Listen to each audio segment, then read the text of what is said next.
자, 권준기 특파원, 여전히 2차 회담 참석과 관련해서 이란 당국의 공식 발표는 없습니까?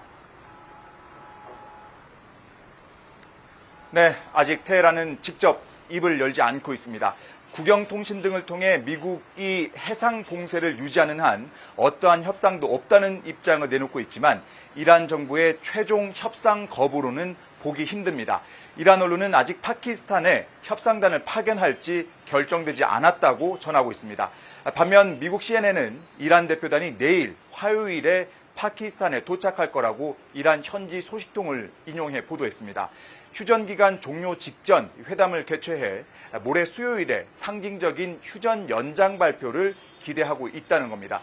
또 협상 상황이 순조롭게 진행된다면 트럼프 대통령이 파키스탄을 직접 찾아 합의문에 서명할 수 있다는 관측도 내놨습니다. 네, 하지만 지금 분위기로는 순조로운 협상을 기대하기는 쉽지 않아 보이는데 이란은 미국의 기만 전술을 의심하고 있죠? 그렇습니다. 이미 두 차례 협상 중에 공격을 받은 경험이 있는 이란은 이번에도 의심을 거두지 못하고 있다고 알자지라가 보도했습니다. 협상에 대한 트럼프 대통령 발언과 미국의 실제 행동 사이에 불일치가 있다며 미국이 새로운 확전을 시작하기 위해 2차 협상이라는 연막을 쓰고 있다는 겁니다.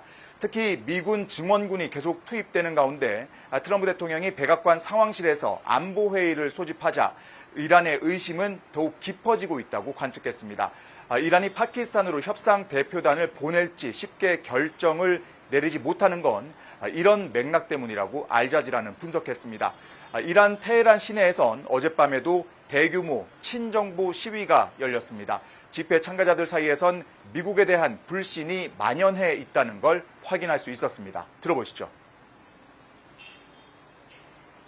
نتیجه انتظار داریم که با اینکه باید به هر حال فضای دیپلماسی پیش بره اما باید بی‌اعتمادی کامل به این آمریکایی که تا حالا به هیچ کدوم از تعهداتش عمل نکرده پیش بره.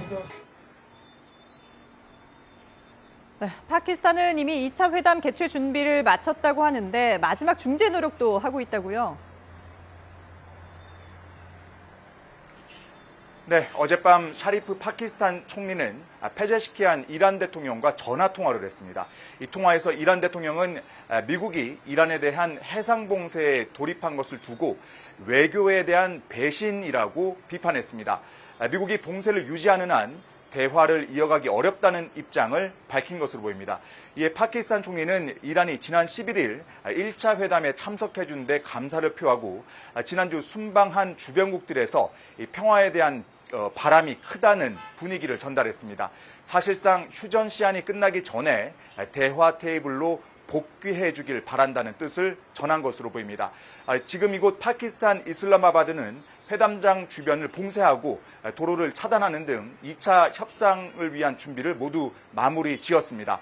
곧 도착할 미국 대표단에 이어 이란 대표단도 이 파키스탄 공항 활주로를 밟을지 전 세계 이목이 집중되고 있습니다.